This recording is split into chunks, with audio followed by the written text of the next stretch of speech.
ঘরে গোপাল আছে তো সেবা দেন? কি সেবা দেন? বাতাসা? ও এদিকে বুঝি নকুল দানা পাওয়া যায় না? পাওয়া যায়। হ্যাঁ, কখনো বাতাসা কখনো নকুল দানা, এর থেকে বেশি কিছু আর দেওয়া যাবে না। আচ্ছা, তা বলুন তো দেখি গোপাল কি খেতে ভালোবাসে? ননি তো খায় কৃষ্ণ। গোপাল মাখন খেতে ভালোবাসে, কারণ মাখন কথার প্রথম অক্ষর কি আছে? হ্যাঁ, সে মাকে ভালোবাসতো, তাই মাখনও তার প্রিয় ছিল। দেখবেন মন্দিরে বাল্য ভজনে মাখন মিশ্রি দেয়, তাই না? ঘাস খাবে গাইয়া দুধ পিবে গো, ঘাস খাবে গাইয়া দুধ পিবে গো, ঘাস খাবে গাইয়া দুধ পিবে গো, মাখন খাবে মেরো মদন গোপাল, হে মাখন খাবে মেরো মদন গোপাল। छोटी छोटी गैया छोटी छोटी गाय, छोटू समेरो मदन गोपाल गोपाल। छोटी छोटी गैया छोटे छोटे गाल, छोटे सोजाले मेरो मदन गोपाल। छोटी छोटी गैया छोटे छोटी गाय, छोटू समेरो मदन गोपाल। छोटा सोरेरो मदन गोपाल। छोटू समेरो मदन गोपाल। যখন ফিরছে মা, ফেরার পথে শ্রীমতী রাধারানী তো জানেন যে বধূ আসবেন, তাই বিলম্ব না করে চন্দ্রশালিকায় বসে আছে। আর গোবিন্দ আসার পথে রাধারানীর সঙ্গে নয়নে নয়নে মিলন হলো। কেন? সঙ্গে বলাই দাদা আছে, তাই মুখে কিছু না বলে শুধু ইশারা করলেন, কি মস্তকের কেশ স্পর্শ করলেন, মানে মাথার চুলগুলো স্পর্শ করলেন, আর 10টি অঙ্গুলি দেখিয়ে চলে গেলেন। নিতাই গৌর হরি। আর এদিকে কি হলো? শ্রীমতী রাধারানী আমার চন্দ্রশালিকায় বসে আছে। সখীদের বলছে, সখীরে আমার বধূ কি বলে গেল? আমি তো কিছু বুঝতে পারলাম না। সে কি রে? বলি, আয় রাধে। ললিতা সখী বলছে। ললিতা হচ্ছে একটু মুখরা সখী, মানে রাধারানী সবার সঙ্গে ঝগড়া করে পার পায়, কিন্তু ললিতার সঙ্গে পার পায় না। তা বলছে, এই যে তোর বধূ তোকে কি বলে গেল, তুই বুঝলি না? বলি, এই তোর ভালোবাসা?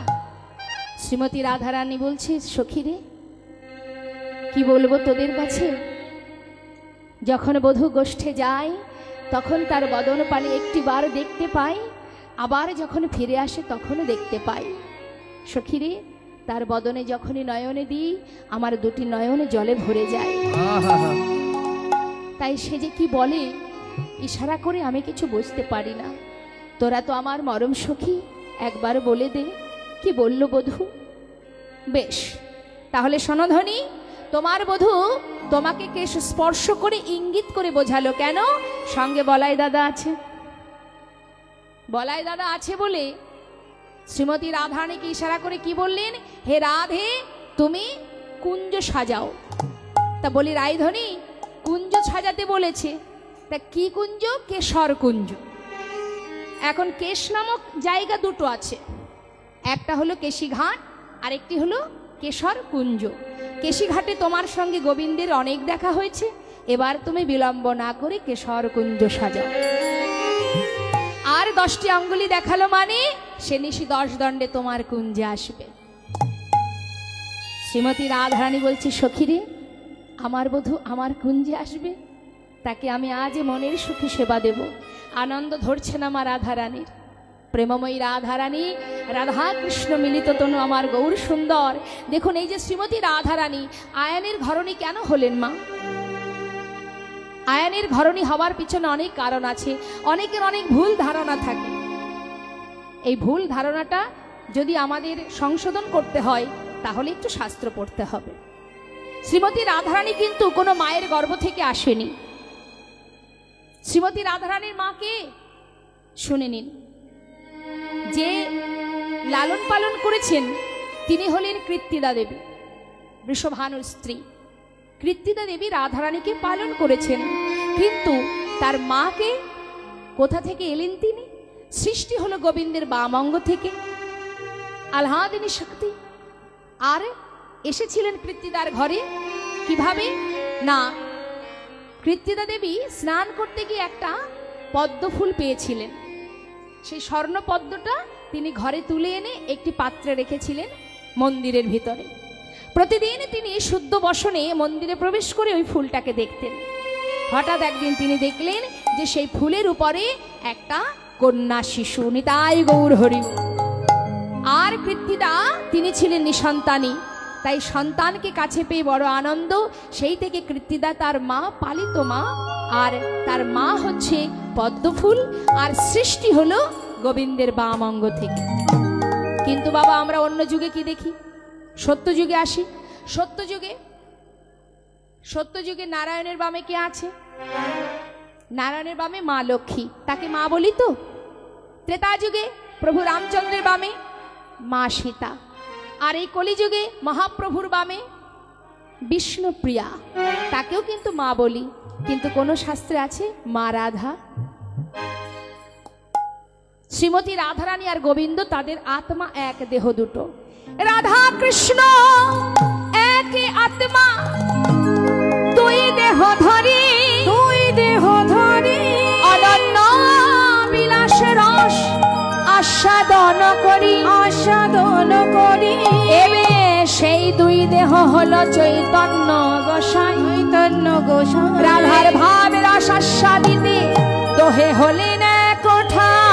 রাধার ভাবে শাসা দিতে তোহে হলো এক কোঠায়।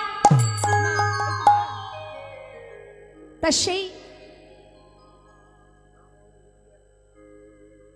সেই রাধা কৃষ্ণ মিলিত তনু আমার গৌর সুন্দর কলিতে এসেছেন।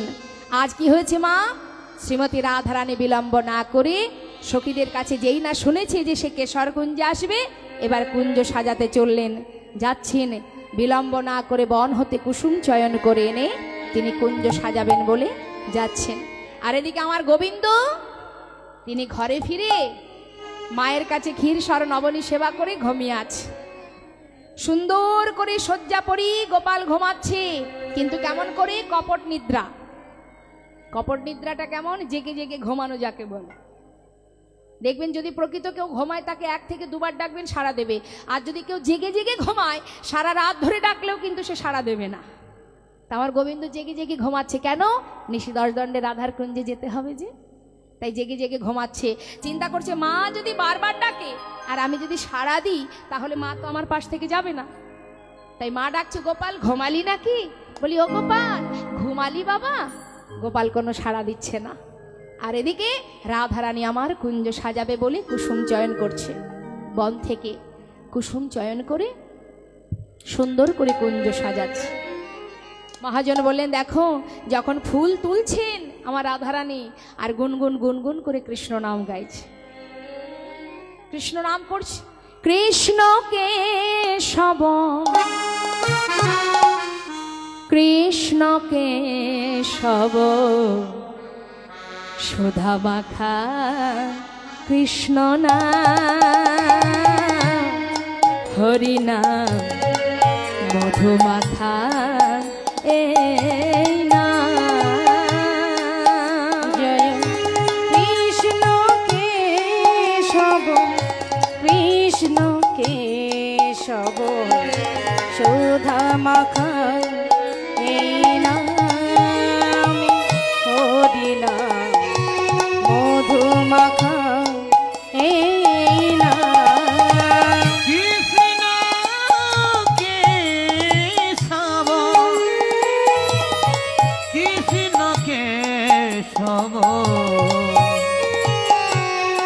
সুধা মাখা এই নাম, হরি নাম মধু মাখা কৃষ্ণ নাম। জপরে জপরে জপরে রাধা নাম, জপরে জপরে জপরে রাধা নাম। সবাই জপরে জপরে জপরে রাধা নাম। জপরে জপরে জপরে রাধা নাম।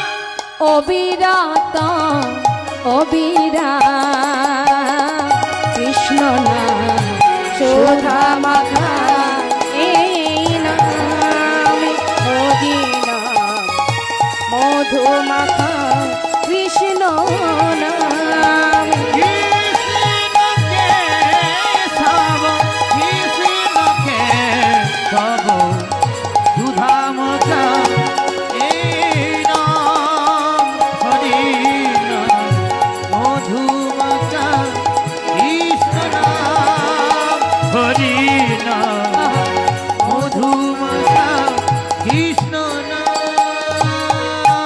কুসুম চয়ন করবার পর